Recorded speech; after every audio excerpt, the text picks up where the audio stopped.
Let me tell you the story named The Last Message. One evening, John sat alone in his room staring at his phone. There were many contacts in his phone friends, relatives, colleagues, but there was no one he felt like calling.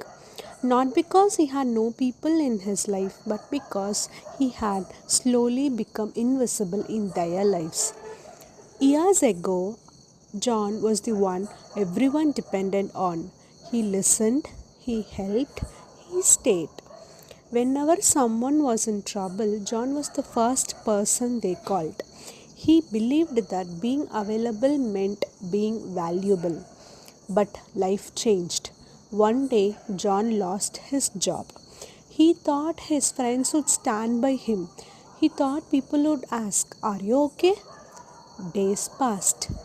No calls, no messages, no concern. At first, he made excuses for them.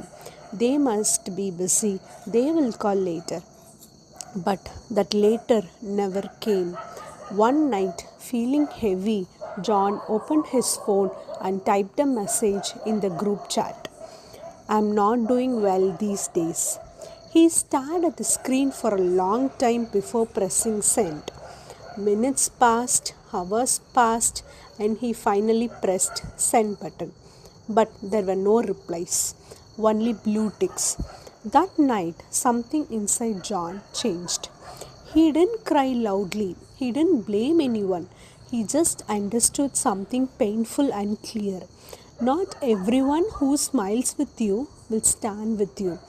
From that day, John slowly changed. He stopped explaining himself. He stopped being available all the time. He stopped trying to prove his worth.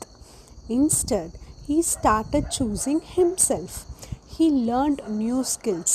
He rebuilt his confidence. He created a life that did not depend on anyone's validation.